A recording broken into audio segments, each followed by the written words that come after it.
Welcome to Morningstar. I'm Larissa Fernand, and with me today is Nilesh Shah, the Managing Director at Kotak Mahindra Mutual Fund. This is part of a series where we go beyond the numbers and look at the mindsets of seasoned money managers. Nilesh, it's been ages since I spoke to you, so thank you so much for agreeing to chat with me on this. Larissa, my pleasure, and thank you for inviting me over here. Okay. So let's start with responsibility. And the reason I bring up this question is because you have worked in so many AMCs and donned so many hats, whether it's a fund manager, a CIO, deputy MD, MD. How have your priorities and loyalties shifted and changed? Actually, priority has never changed. I think I was lucky to get trained in Templeton, where they always said client first, investor first. I started my career more teaching investors about advantages of investing in mutual fund, especially debt mutual fund. And we always kept client interest first. And no matter which role I don't, keeping that client first motto has always helped me. So I will say priorities have never changed. Tactics, of course, have changed. As fund manager, you wanted to outperform peers and benchmark. As a CIO, you wanted to manage risk and still generate return. As CEO, you want to ensure that everything is done from a compliance point of view, regulatory compliance point of view. But I think keeping client first, that has never changed as priority number one. What about a conflict? Would it, as a CEO, would you have a conflict of maybe you want AUM, you want fantastic performance? How do you deal with conflict with your fund management team? Undoubtedly, there is conflict of interest in everything. And which is where what my boss Uday Kotak told me has always come handy for me. He said life can be divided in 4 quotient. The first is Bhagwan Ram quotient, where your objectives and means to achieve those objectives are very, very righteous. The second quotient is Krishna quotient, where your objective is righteous, but means to achieve those objectives can sometimes be, cutting the corner.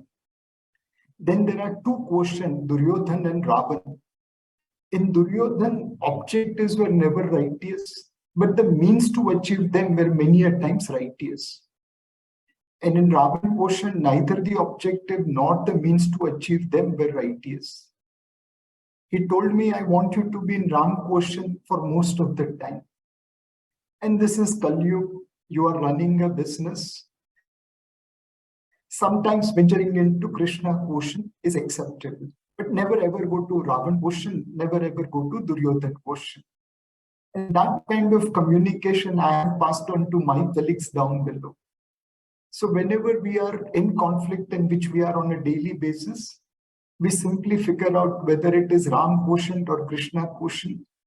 If it is Duryodhan or Ravan, it's a clear no-no. And that's how we have navigated our conflicts. So tell me, Nilesh, when you were a CIO, you would understand that there have been times when the market punishes certain of your bets. Now, let's say some of your funds are underperforming or not doing well. How much of an involvement do you take? Do you pull them up? Do you stand by them? Do you go to see what's wrong? How do you play that game now? So any parent will always have greater love for the weakest of the sibling.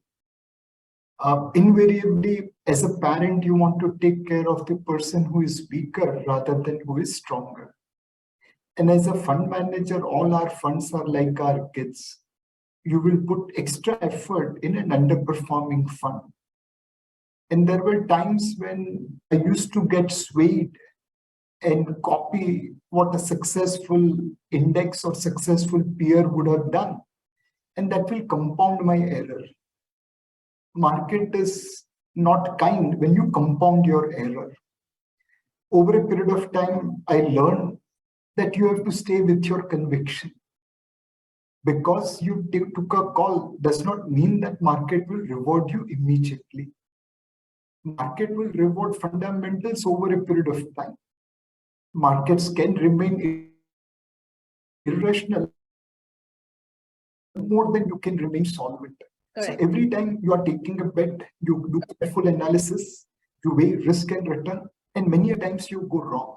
When you go wrong, you reassess your position without emotions, without irrationality. Now, we are all human beings, so it is easier to say, but very, very difficult to do.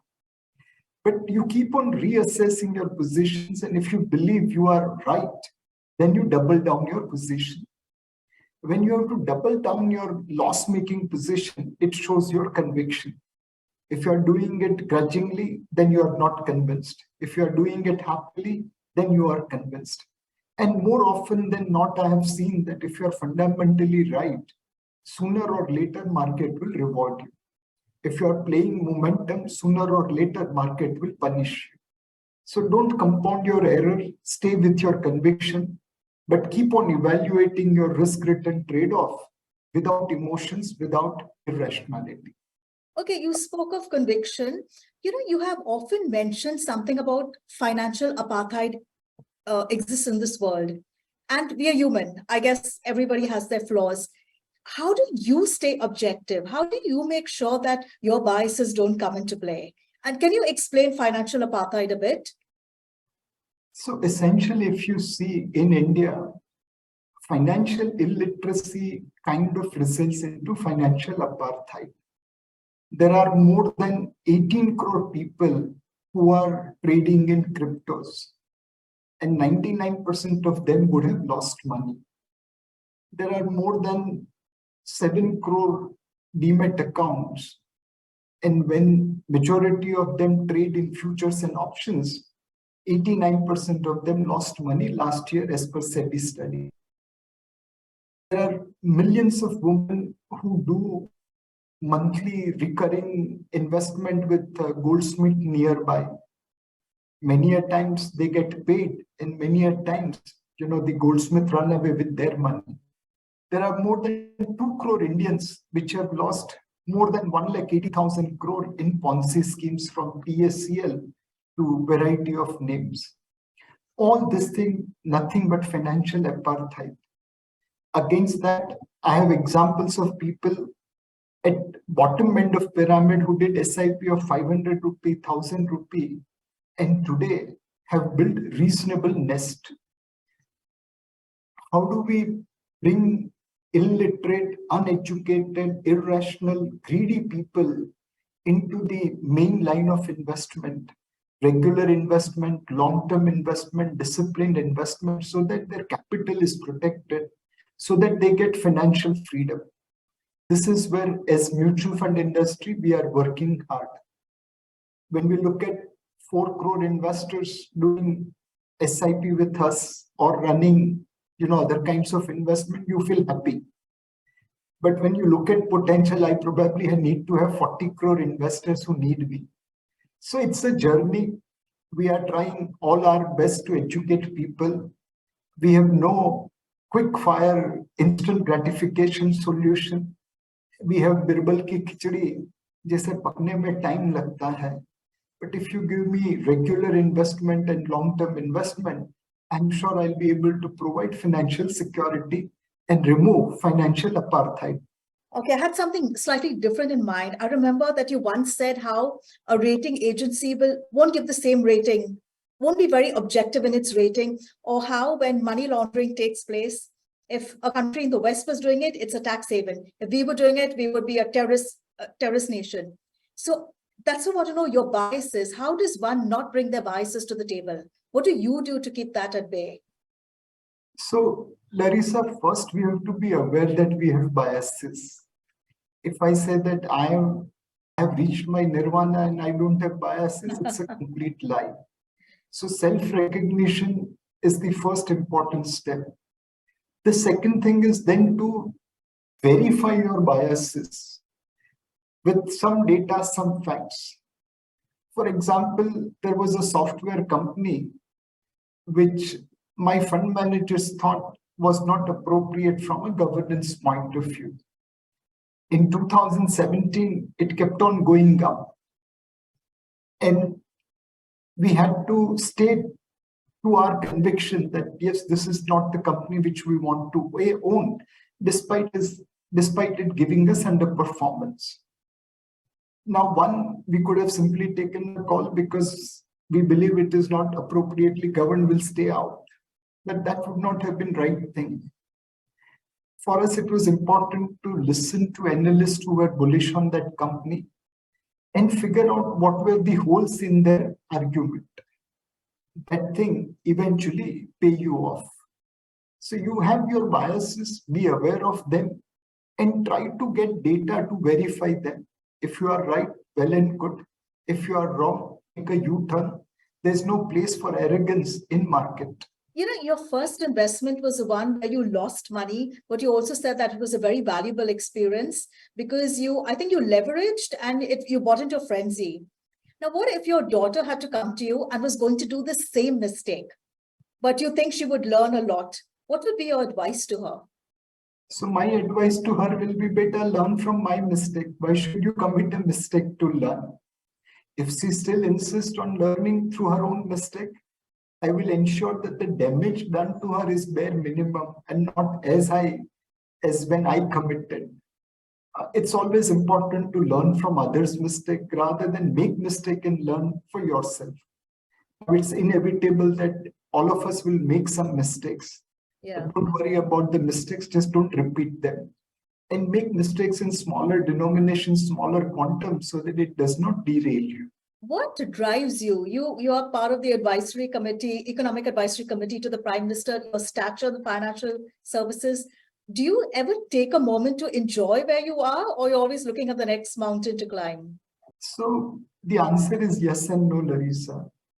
When we were dating, my wife was a professor in college and she used to get a lot of respect.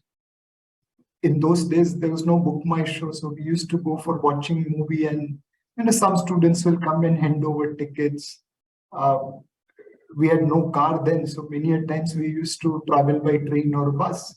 And some students, some parent will stand up and give the seat.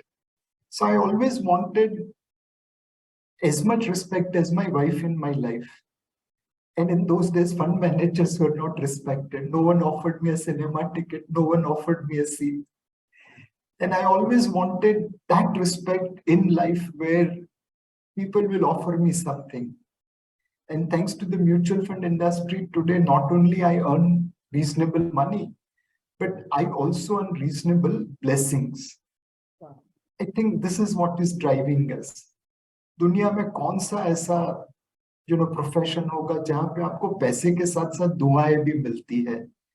And when you are blessed by people, it gives you energy to go to the next heights. In this entire journey, how has intuition or gut feel or karma or luck, how has it played a role in your life? So luck has played a huge role. So I was a gold medalist chartered accountant, and in those days, gold medalists and rankers CS used to get letter of offers from various companies. I was about to join a manufacturing company when the general manager who was appointing me said that you should try your luck in financial market. That was a lucky break. I joined ICICI Securities and I got an offer to join in some other company at double the salary. I went to my boss and said that I'm getting double the salary. And in those days, that was a big money. And my boss told me that don't be short-term oriented, be long-term oriented. Your career is better off in ICICI Securities than outside. That was a lucky break. I joined Templeton. I had no idea what mutual fund was. Again, they taught me. That was a lucky break. Not many people know that in the modern mutual fund industry, first debt fund default was witnessed by me. It would have ended my career, but Templeton supported us. They realized it was not our mistake. That was again a lucky break. So wherever I have reached, it's undoubtedly luck, luck, and luck. Is there a good karma? Undoubtedly, yes. We have been always told, kar bhala to ho bhala, do well, well will happen to you. And that thing keeps on playing out again and again. There are so many mistakes I have made. And, there is some divinity which has helped me out of it. There was one newspaper company in which we had invested. We were owning a reasonably large stake, and we were in love with the company. One day, an analyst came and taught us that this newspaper agency, as per their record, were probably selling advertising space as expensive as Times of India. Now, that was impossible. Fortunately for that analyst recommendation and research, we were able to get out of that position at huge profit. A mistake and yet coming out with profit. It's again good karma. Yeah. We were respectful to that analyst. We were listening to him, and he was kind enough to come to us first rather than other stakeholders. So do well, good will happen to you is an eternal truth. Finally, there is also passion. We are in a very competitive industry. Everyone is hugely competitive, hugely talented. Everyone works hard. How do you outperform them consistently? How do you stay ahead of them? It has to be passion. So passion, purpose, good karma, and luck all come together to make you a winner. And that's on that lovely note, I think we can end our discussion. But thank you so much, Nilesh. It was wonderful chatting with you. Thank you, Larissa, for having me here. Thanks for listening. This is Larissa from Morningstar.